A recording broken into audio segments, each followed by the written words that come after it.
오늘 본문은 우리 너무 잘 아시고 익숙한 본문이죠. 한 번쯤은 다 들어보셨을 본문입니다. 그래서 너무나 자주 듣고 잘 알고 있는 말씀이기에 그만큼 잘못 이해되고 또 오해를 많이 받기도 하는 말씀이기도 합니다. 우리는 흔히 이 말씀을 대할 때 이방인들에게 무엇을 먹을까, 또 무엇을 마실까, 무엇을 입을까에 대한 육신적인 염려나 걱정을 하지 말고 오직 그의 나라와 그의 의를 구하시면 하나님 아버지께서 의식주에 대한 모든 것을 덤으로 해결해 주신다라고 이해하기도 합니다.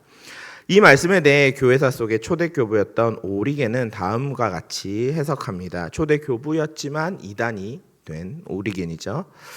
예수께서 제자들에게 가장 중요한 것을 추구하라고 하신 것이다. 그러면 너희에게 조그만 것들을 덤으로 주겠노라. 하늘의 것을 추구하라. 그리하면 너희에게 세상의 것도 덤으로 주신다고 말씀하신 것이다 라고 해석을 했습니다.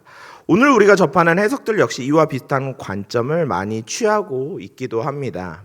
신자 성도들의 마음의 중심에 있어야 할 것은 지상의 소모품이 아니라 영원한 하늘의 양식이며 하나님께서는 이미 필요한 것들을 알고 계시니 하늘의 뜻을 사모하면 우리가 간구하는 모든 것 위에 세상적인 필요한 것들을 덤으로 채워주실 것이라고 우리가 때로는 이해하기도 하고 배우기도 하고 가르치기도 합니다. 하지만 오늘 본문은 단순히 먹고 마시고 입을까에 대한 결론이 아니라 이 말씀은 마태복음 6장 전체의 결론으로서 오직 그의 나라와 그의 의를 구하라는 하나님의 말씀입니다. 본문에서 말씀하시는 염려라는 단어는 육신을 연명하기 위한 의식주의 문제를 가리키고 있는 것이 아니라 우리가 하나님 아버지와 하나, 즉 한 몸이 되지 못하고 분리되어 있다는 비극적인 영적 상태에 대한 것을 말하고 있는 것입니다. 하나님 아버지께서는 우리와 분리된 채로 두지 않으시고 하나님께서는 우리와 언제나 함께 하시기를 원하시기에 우리에게 말씀을 주셨습니다. 또 눈에 보이는 율법과 성전들도 주셨습니다. 그것들 안에 하나님은 하나님의 뜻을 담으셨고 진리의 말씀들을 담아 그것들을 보고 깨닫기를 원하십니다. 아버지의 뜻과 마음을 내 안에 담음으로써 마침내 진리의 사람이 되기를 원하시는 것입니다. 우리는 눈에 보이는 율법과 성전을 통해 그 안에 감추어진 진리의 말씀을 깨달아야 합니다. 그리고 그 생명의 말씀을 내 안에 모시게 되니 이제 우리는 오직 그의 나라와 그의 의만을 전심으로 구하게 되는 사람이 되는 것입니다. 우리가 그것을 참되게 구하면 하나님께서는 그의 나라와 그의 의에 속한 모든 은혜와 진리를 우리 안에 풍성하게 더해 주신다는 뜻입니다. 오늘 함께 나눌 말씀을 통해 우리가 율법적인 염려들을 모두 내려놓고 참된 진리의 말씀 안에서 하나님과 하나가 되는 은혜를 누리시기를 소망합니다. 당시 유대인들 입장에서 율법을 가진 자신들 외에는 모든 사람들이 이방인이었습니다. 그리고 이 시대를 살아가는 우리도 예수 그리스도를 믿지 않는 사람들이나 기독교 밖에 있는 이들을 때로는 이방인이라고 부르기도 합니다. 그러나 원어상으로 보면 이 단어는 관습이나 정해진 법에 습관이 되어 철저히 익숙해진 사람을 뜻하는 단어이기도 합니다. 이는 참된 백성을 뜻하는 단어와 상대적인 개념을 가진 단어인데, 즉 이 말은 혈통적으로도 유대 밖에 있는 이들도 이방인이지만 습관적인 예배, 타성화된 관습이나 도덕률 등에 익숙해진 상태를 가진 이를 가리키기도 합니다. 영적으로는 율법적으로 먹고 마시며 입는 신앙, 즉 율법과 성전에 묶여 사는 신앙인도 지금 성경은 주님은 이방인이라 말하고 지칭하고 있는 것입니다. 예수님의 입장에서 이방인이란 주님과 함께하지 않는 모든 존재를 가리키는 것입니다. 즉 주께서 가르치시는 말씀을 깨닫지도 못하며 진리의 말씀 안에서 하나가 되지 못하고 여전히 율법적인 신앙을 하는 이가 바로 이방인인 것이죠. 그러므로 예수님 보시기에 당시대의 유대인들 곧 율법사들이나 바리새인들이나 서기관 등 그들 모두는 철저한 이방인이고 곧 이방적인 신앙들이었습니다. 그들은 성전 제사에 굉장히 충실했죠. 율법의 말씀을 굉장히 열심으로 지키며 자신의 것으로 살아내려고 열심으로 살아갔습니다. 율법의 의를 자신들의 생명 이상으로 추구하기도 했습니다. 그러나 성전 제사와 계명의 율법을 양식으로 먹고 마시며 그 율법의 의를 자기 옷으로 입으려는 그 종교적인 열심 등은 결국 참된 하나님의 나라와 의를 구하는 것과는 정반대의 신앙이 되었습니다. 율법과 성전과 제사를 통하여 하나님이 어떤 걸 원하시는지, 하나님이 무엇을 기뻐하시는지를 찾으려 하지 않고 오직 그게 정답이냐, 그리고 그 정답으로부터 자신들이 정한 정답으로부터 벗어나는 이는 철저하게 배격하고 죄인으로 취급하고 하나님의 긍휼은 그들 손 어디에도 없는 그런 신앙인들이 되었던 것입니다. 그래서 주님은 그들을 향하여 이방인이라 지칭하는 것입니다. 예수님께서 이 땅에 오신 것이나 진리의 말씀을 가르치시는 궁극적인 목적은 진리를 알지 못하는, 그리고 진리가 되어지지 못한 존재들에게 주님 자신을 채워서 진리의 존재로 거듭나게 하시는 데 있는 것입니다. 그렇다면 오늘을 사는 우리는 어떨까요? 우리도 유대인들처럼 여전히 성전 제사에 익숙하도록 예배 생활에 습관이 되어 있기도 합니다. 예배 생활을 열심히 잘해야 마치 뭔가 잘 되는 것처럼 느껴집니다. 사람들에게 하나님을 잘 믿는 사람으로 인정받는다고 생각되기도 합니다. 그런다고 제가 이렇게 말씀드린다고 해서 그러면 예배를 띄엄띄엄 드리거나 온라인 예배를 드리라고 드리는 말씀이 아니죠. 이게 결국은 자신의 의가 되고 자신의 목표가 되고 이런 걸 통해서 타인의 인정을 받아 내가 이런 사람이야를 드러내는 것에 대한 문제가 있다는 것이죠. 나에게 습관처럼 익숙해진 교회 생활이 과연 하나님의 말씀대로 주님이 원하시는 모습대로 지금 살아가고 있는가? 이대로 주님이 원하시는 그 길에, 제자의 길에 내가 정말 열심으로 다름박질하고 있는가를 우리는 깊이 고민해 보아야 합니다. 예수님께서는 이런 이방적인 신앙일수록 하나님의 나라와 하나님의 의에서 점점 멀어진다고 말씀하십니다. 특히 장로의 전통과 사람의 유전에 대해서 무섭도록 마태복음 15장에서는 책망하셨습니다. 우리 심령에도 율법적인 근성이 뿌리 깊이 박혀있는 경우들이 있습니다. 그리고 이제는 그것들을 모두 제거하고 진리의 말씀에서 온전히 이끌림을 받아야 될 때입니다. 무엇을 먹는 것, 무엇을 마시는 것, 무엇을 입는 것에 대한 염려는 세상에서나 하는 어리석은 일이라는 것입니다. 율법적인 여러 관습과 제사의 다양한 규례들을 행하며 이루어지는 육신적인 의는 하나님의 나라와 하나님의 의와는 정말 반대적인 개념의 신앙들인 것이죠. 교회에서 내가 무엇인가를 열심으로 해서 그걸 통하여 하나님께 칭찬받는 게 아니라 사람으로부터 인정받고 사람으로부터 저 집사님은, 저 장로님은, 저 권사님은, 저 성도님은 정말 잘 믿는구나, 이런 말들을 받기를 원하는 모습들, 이것들을 바로 이방적인 신앙이라고 하는 것입니다. 우리가 이 이방적인 신앙의 관습을 모두 버리고 내 안에 채워지는 진리의 말씀과 하나가 되시기를 소망합니다. 본문 33절은 우리에게 먼저 무엇을 구해야 하는지 아주 명확하게 가르치십니다. 여기서 사용된 먼저라는 단어는 첫째, 최상의 모든 것보다 먼저라는 뜻을 가지고 있습니다. 그래서 오늘 제목이 오직으로 시작하죠. 오늘 설교의 제목이 오직입니다. 먼저 그의 나라와 그의 의를 구하라 라고 제가 쓰지 않고 있습니다. 오직이라고 하죠. 그러나 이것은 여러 목적과 방법 중에 가장 먼저 할 것이라는 순서적인 의미가 아니라 그것이 아니면 아무것도 될 수 없는 최상의 것으로 오직이라는 의미로 이해하셔야 하는 것입니다.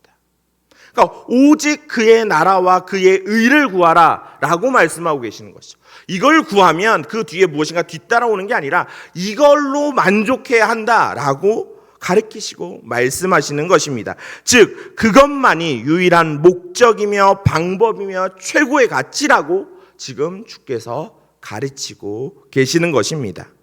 그리고 구하라라는 단어는 단순히 구하고 찾는 것을 넘어 감추어진 것을 찾는 간절한 요구를 의미합니다. 그래서 먼저 그의 나라와 그의 의를 구하는 것은 하나님의 나라와 하나님의 의를 간절하게 모든 방법과 가치를 거기에 두고 찾으라라고 말씀하시는 것입니다. 그런데 그러면 이렇게 간절히 찾아야 할 하나님의 나라와 하나님의 의는 무엇일까요? 하나님의 나라, 즉 하나님의 나라는 하나님의 섬김과도 같습니다. 즉 진리의 말씀을 우리 안에 주셔서 우리로 하여금 하나님 아버지와 하나가 되게 하시는 일을 뜻하는 것이죠. 하나님은 우리를 이렇게 하시면 마치 하나님이 우리를 높이시는 이런 의미가 아니라 하나님의 섬김이라는 것은 결국 다른 표현을 하면 하나님의 품으심이시죠. 하나님께서 우리를 품으심으로 그의 나라와 그의 뜻을 우리 안에 이루어 가시고 우리에게 진리의 말씀을 깨닫게 하시고 성령 하나님께서 내주하심으로 우리가 이제 하나님과 하나 되는 하나님을 모시고 우리의 삶에 언제나 주와 함께하는 것들을 뜻한다는 것입니다. 또한 그의 의는 그 진리를 마침내 내 것으로 가진 영광스러운 상태를 의미합니다. 하나님께서는 세상에 익숙하게 살면서 하나님과 철저히 분리되었던 우리들이 참된 진리를 향해 나갈 수 있도록 우리를 이끌어 가십니다. 그것이 구약에 보이는 여러 가지 교보제들이죠. 하나님 나라에 관한 모든 것들을 체계적이고 질서 있게 진열해 주시는 것입니다. 이 모든 것이 바로 하나님의 나라와 하나님의 의에 관한 모든 것을 가리킵니다. 그리고 이것을 더하시리라 라고 약속하십니다. 여기서 더하다라는 것은 진리를 향해 나아가도록 너희 안에 똑바로 세워놓고 진열하셨다는 뜻입니다. 즉 우리가 말씀 안에서 하나님의 은혜로 하나님의 나라가 되고 하나님에 거하는 처소가 되며 그의 진리의 말씀을 소유하여 영광스러운 상태가 되었을 때 우리가 외부를 향해 바라보는 우리의 시선의 중심이 어디에 두는가에 대해 말씀하시는 것입니다. 우리가 어떤 것들을 볼 때 그것이 우리의 눈에 보이기엔 우리의 마음의 중심에 있는 것들이 그것들을 판단하게 됩니다. 똑같은 물질을 보더라도 어떤 이는 저것이 내 하루의 양식이 될 것이고 어떤 이에게는 그것이 가족을 부양하는 참 중요한 수단이 될 것이고 어떤 이는 그것을 내가 좋아하는 취미 생활에 쓸 수 있는 물질들이 될 것입니다. 또 어떤 이들은 그것을 통하여 하나님의 일을 하나님의 몸된 교회를 섬기는데 필요한 하나님의 선물이고 하나님의 인도하심으로 바라볼 것입니다. 즉 우리 앞에 많은 것들을 놓고 많은 것들을 깨닫게 하시면서 하나님이 우리를 이끄시는 이유는 단 한 가지라는 것이죠. 그의 나라와 그의 의를 구하게 하기 위하심이십니다. 우리는 그것들을 통해 아버지의 나라와 아버지의 의를 찾고 구해야 합니다.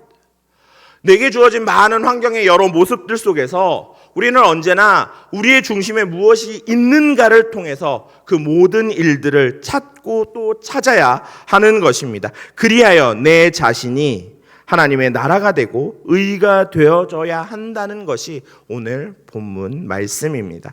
이 모든 것을 더하신다는 것은 아버지가 하나님께서 아시는 하늘적인 것으로 우리의 심령을 넉넉히 채워주신다는 말씀입니다. 이 모든 것이란 영원한 하늘적인 것이지 결코 썩어질 세상적인 물질적인 것을 지금 말씀하고 계시지는 않습니다.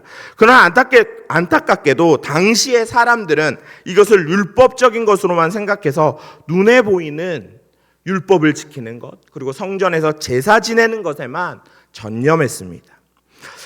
요즘의 기독교인들 역시 이것들을 물질적인 것으로 심각하게 오해하는 경우들이 있습니다. 내가 물질의 복을 받지 못하는 것은 구하지 않았거나 신앙심이 약하기 때문이라고 생각하는 이들이 존재하는 것이죠.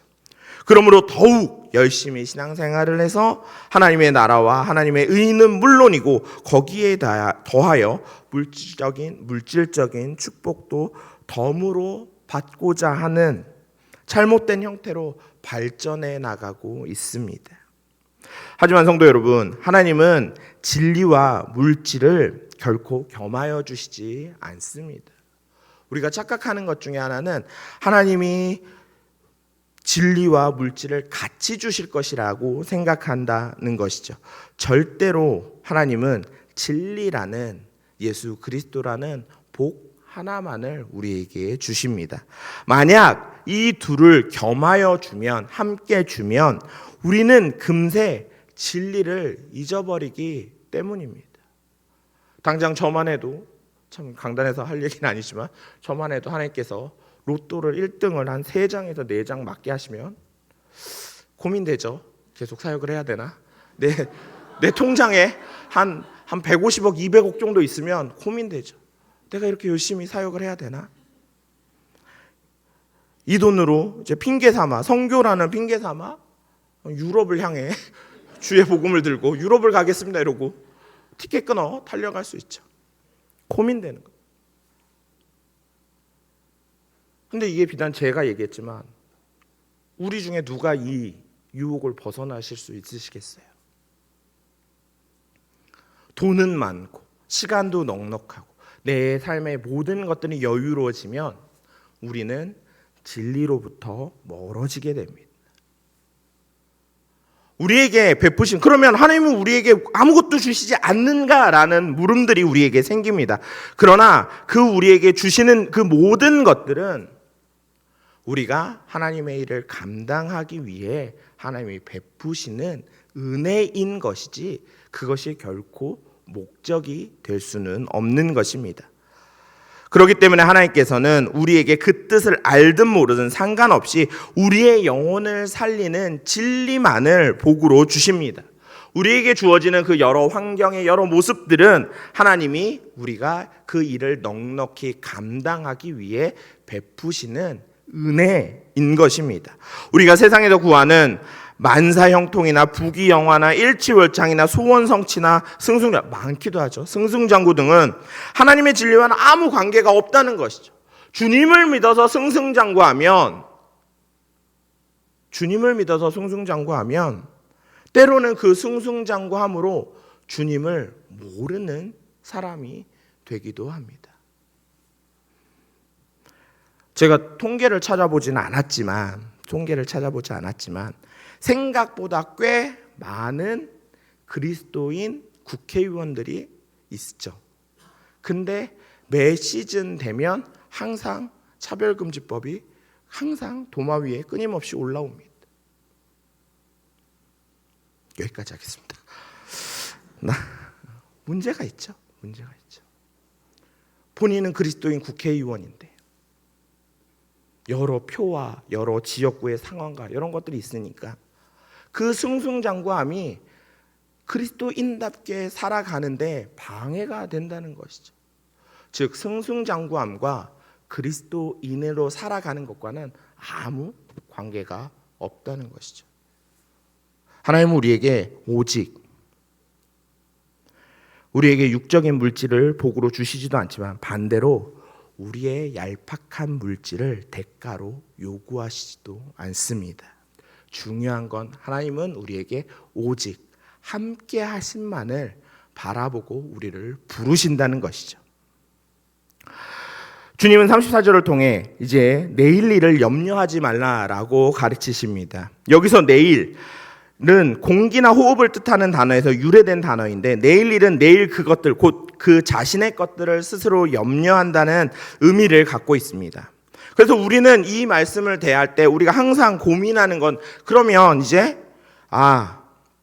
내일 염려는 이제 그리스도인의 관점입니다. 내일 염려는 내일 오는 일들은 내일 은혜로 감당하고 오늘 괴로움은 오늘의 고난으로 우리가 묵묵히 잘 견뎌내가자 이렇게 이해하기도 합니다. 그리고 좀 이런 복잡한 단어보다는 조금 심플하게 줄이면 내일 걱정은 오늘로 앞당겨 하지 말고 오늘 일은 오늘 걱정하고 그냥 내일 일은 내일에 나에게 맡기자. 이렇게 대부분 다 이해하기도 합니다. 왜냐하면 육신적인 일은 시간이 지나면 다 해결되는 일들이 태반이죠. 시간이 오래 걸리느냐 짧게 걸리느냐의 문제이지 사실은 육신적인 일들은 우리가 시간을 들이면 어쨌든 해결이 됩니다. 물론 그 시간의 길이가 좀 어쩔 때는 한 80평생 걸릴 수도 있고 어쩔 때는 한 1, 2년, 뭐 한 달, 두 달, 뭐 일주일 이럴 수도 있지만 어찌 되었던 시간을 들이면 대부분 다 해결되는 것들입니다. 그러나 성경의 날짜 계산법은 좀 다릅니다. 우리가 생각하는 이 오늘과 내일, 어제 이런 식의 날짜 계산과는 좀 다르죠. 성경의 시간 속에는 오직 오늘만 존재합니다. 그래서 주님께서 부자를 향하여 부자에 대한 비유를 들 때 그가 곡식을 다 거두고 내일 나는 땅땅거리며 나는 이제 다 했으니까 이제 부자가 됐고 내가 가지고 있는 이 창고와 이 많은 것들을 나는 이제 내일부터 누리며 살 거야 라고 했을 때 주님이 오늘 그를 하나님이 부르시면 어찌할 거냐라고 물으시죠. 거지 나사로와의 관계에서도 거지 나사로와 부자의 비유에서도 결국은 오늘인 거죠. 오늘 죽는 겁니다. 오늘 죽는 겁니다. 사실 우리가 지나온 과거의 어제도 오늘이죠. 사실은 영적으로 어제는 성전에서 율법의 무거운 짐을 지고 이방적으로 염려하며 사는 날들을 가리킵니다. 그리고 내일은 진리의 말씀과 내가 온전히 한 몸이 되어지는 날을 뜻합니다. 참된 내일은 진리의 성령이 내 안에 오셔서 내가 진리의 말씀이 되어지고 진리의 말씀으로 살아가는 날들입니다. 예수 그리스도의 십자가가 세계의 분기점이 되죠. 그리고 이거는 우리에게도 분기점이 됩니다. 진리의 성령이 보혜사로 우리에게 오신 날 이유가 바로 내일이며 성경은 그 내일을 곧 한 날이라고도 부릅니다. 그 날이란 그 한 날이란 진리가 내 안에 한 몸을 이루고 온전한 진리의 말씀으로 살아간 그 내일이 내 것으로 소유되어 내가 그 내일을 붙잡고 오늘을 살아가는 날을 말하는 것이죠. 어려우시죠?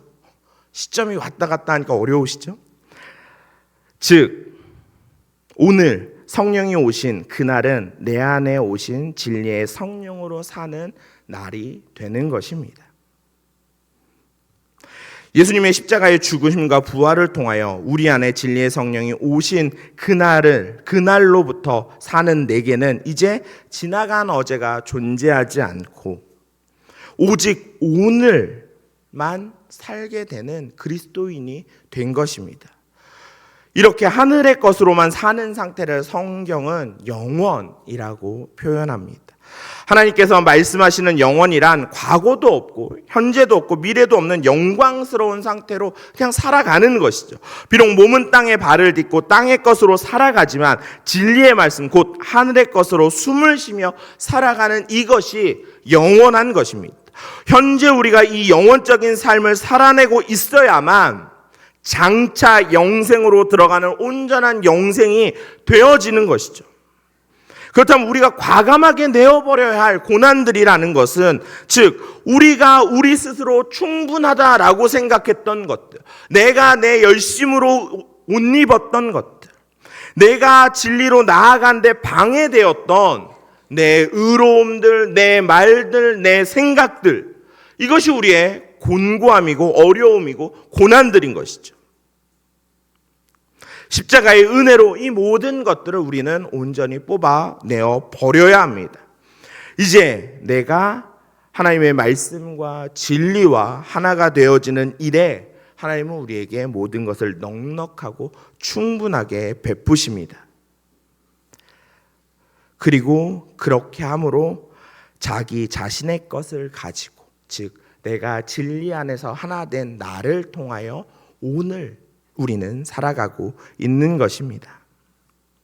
그리스도께서 찾아오셔서 내게 주어진 그 영원한 내일을 오늘로 당당히 살아가는 그리스도인을 성경은 선하다라고 표현합니다.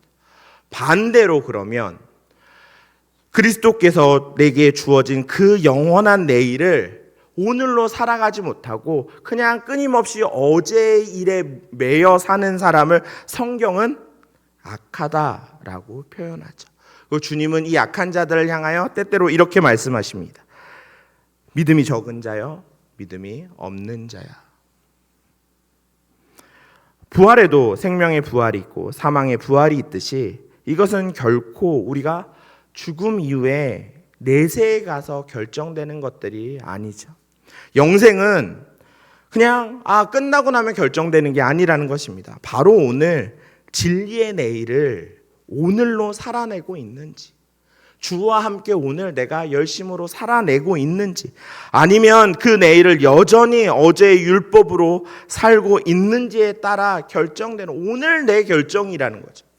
오늘 구원받은 자로서 그 구원을 움켜쥐고 하나님을 붙잡고 내가 하나님과 함께 열심으로 살아가고 있는지, 아니면 여전히 어제의 일들에 매여 있어서 옛날이 좋았지, 옛날에 내 지갑에 내가 어떤 자리에, 내가 높은 자리에, 이 옛날 것들에 매여서 오늘을 또 살아가고 있는지, 거기로부터 결정된다는 것입니다.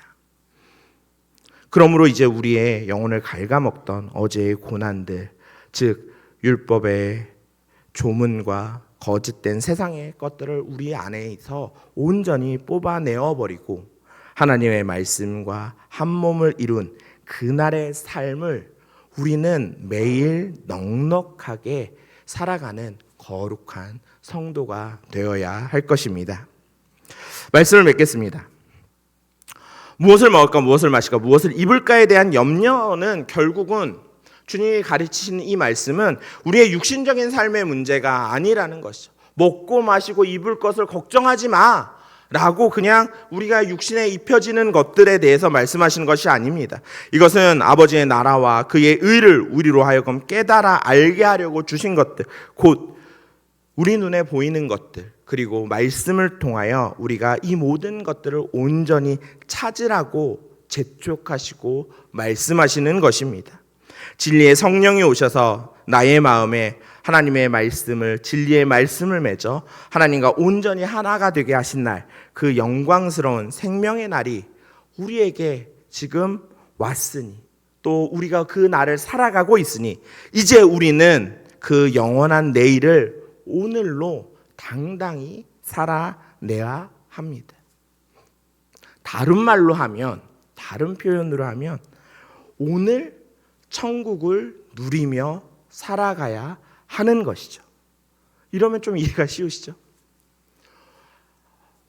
내 육신의 장막이 벗어지고 가는 그 천국뿐만 아니라 오늘도 내가 주와 함께하는, 주께서 거처하시는 그곳이 진 땅이든 마른 땅이든 어떤 땅이든 간에 그 땅을, 그 주와 함께하는 그 시간을 오늘 살아내야 한다는 것입니다. 오늘, 바로 이 순간